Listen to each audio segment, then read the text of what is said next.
First of all, I want to say thank you to TEDx for having me. This is a real thrill for me. Really, really exciting, actually. And it's even more exciting having heard the other talks because they've been really insightful, really interesting. So thank you to my fellow panelists, speakers, I guess speakers we'll call them.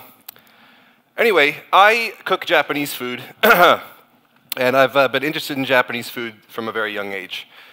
That's another story. But in 2005, I got a research grant to go and study noodles in Japan.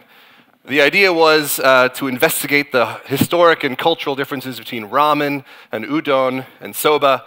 And I know what you're thinking, and yes, I did get paid to go eat noodles in Japan.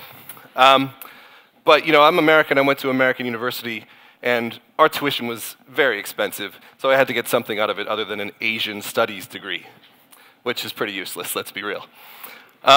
So I focused my research on two major sites.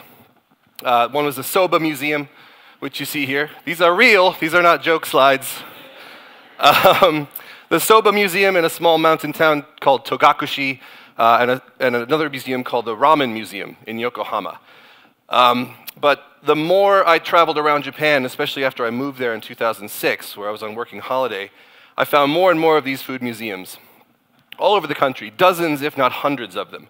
Often they were connected somehow to agriculture or nature in the area where they were. Sometimes they were based on more modern developments, and sometimes kind of a mix of both, like this Sapporo Beer Museum, which is real. And it tells a nice story, actually, of how the Japanese moved to Hokkaido, the northernmost island, and started growing hops and barley there and brewing delicious Japanese lager. But there's all kinds of other museums. There's a rice museum in Ehime.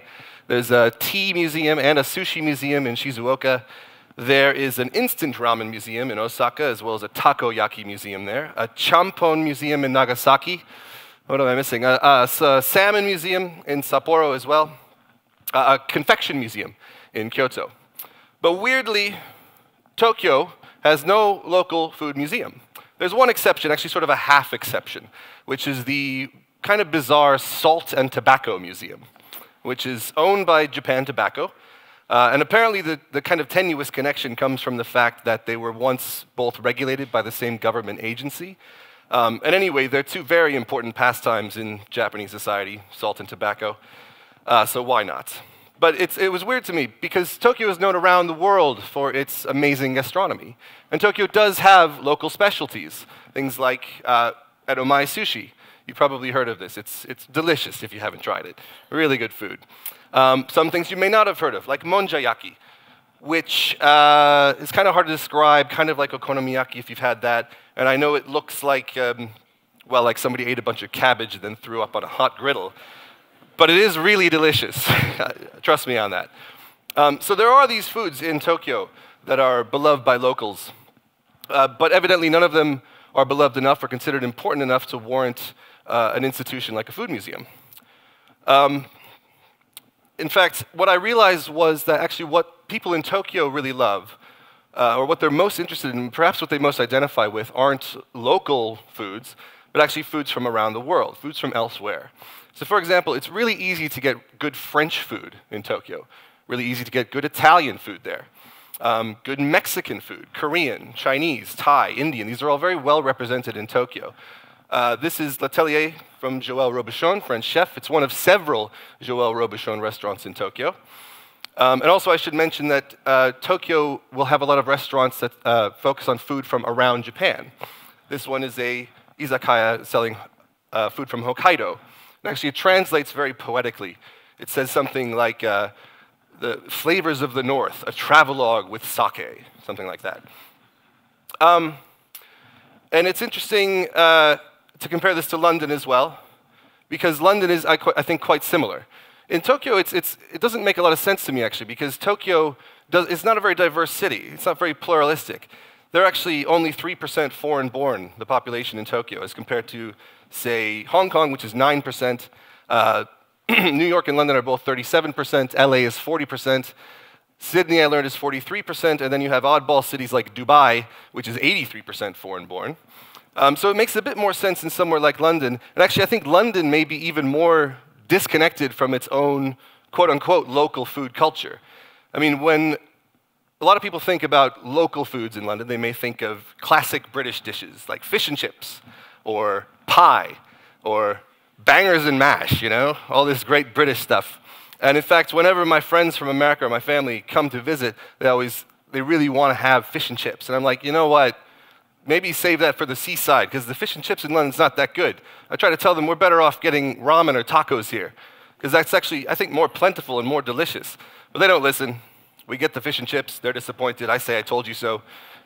We go get a taco, and everybody's happy.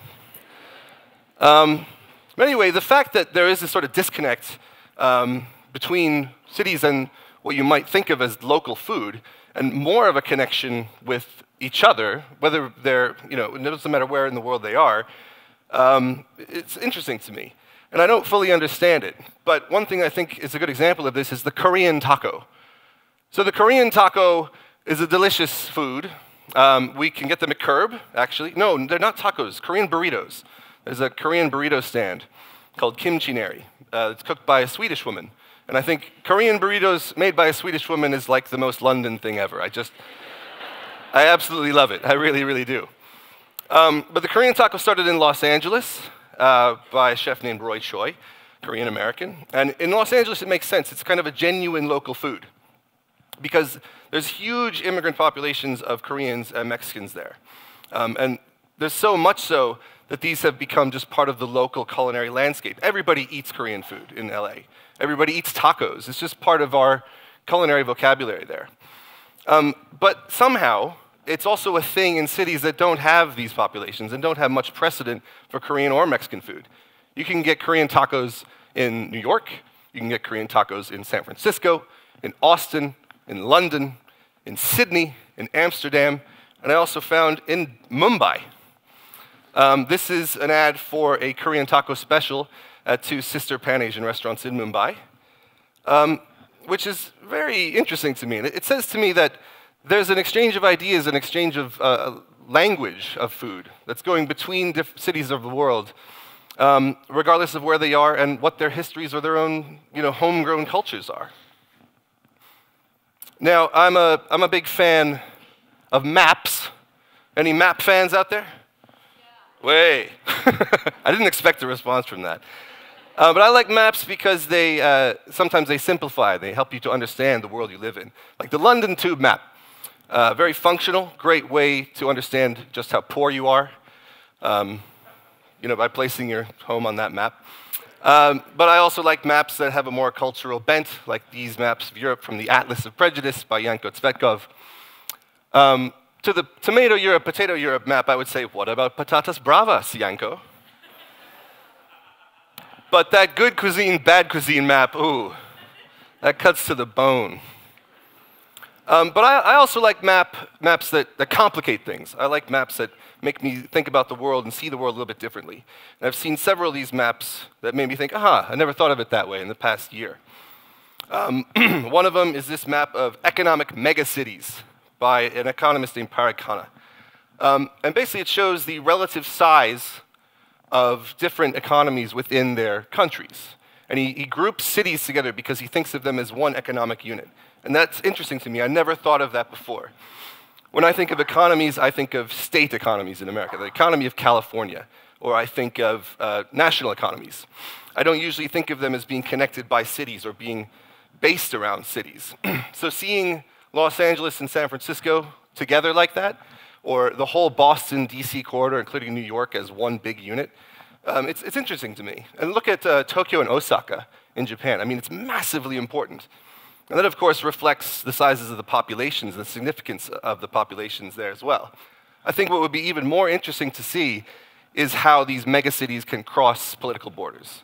So you've got London up there in a little bubble inside the UK, and you've got Rhine-Ruhr in Germany there. But what if those were combined, along with, say, Madrid and Paris and the Randstad? I think that would be a massive circle in the EU circle. Similarly, we have this Eurasian Silk Roads map by the same economist, which basically shows how goods and commodities and money travel across Eurasia. The ones that are most interesting to me are the red and the brown. It's not easy to make out the brown ones, but those are railroads and highways.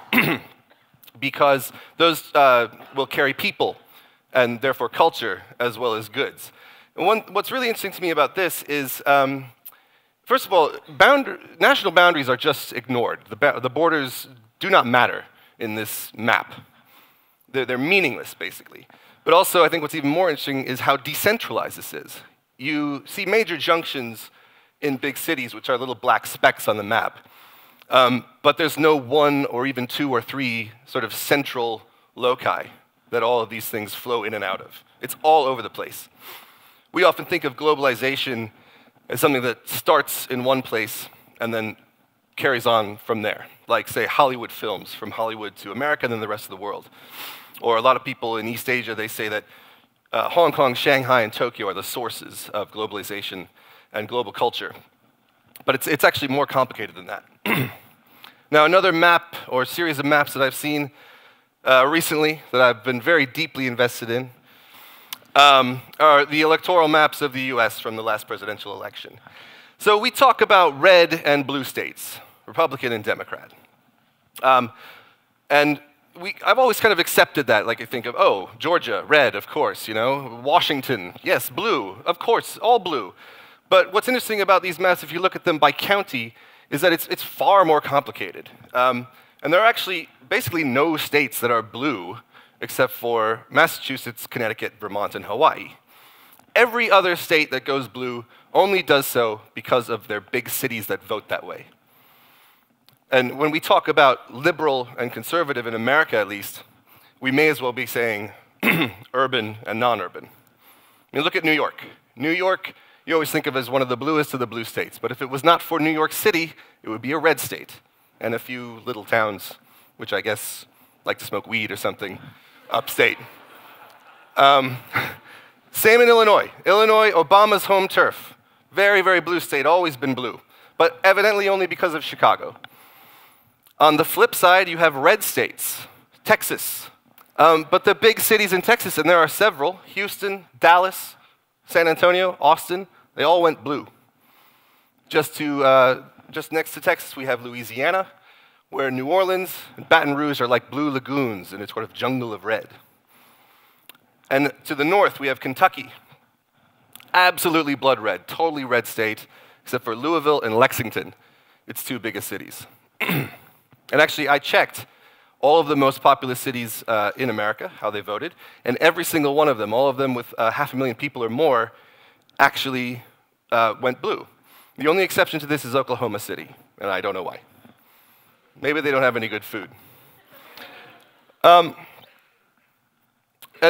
know, I'm going to come back to London for a bit. And London, like I said, it shares a lot with other global cities and may be kind of disconnected from the country that it's in. And that's how I feel about cities in America, big cities, metropolises that go blue in an otherwise red state, for example. And London, I think, is even disconnected from maybe its own history. So jelly deals. Any jelly deal fans here? No. No, nobody likes jelly deals. I even met a woman who makes jelly deals for a living, and she told me she hates them. So in London, we do have local specialties, just like Tokyo does, or any other city, really. But we're not really that interested in them unless they're sort of presented in a deconstructed, almost ironic way. This is a jelly deal dish from Duck and Waffle, which is actually really delicious. There's little vinegar jelly in there.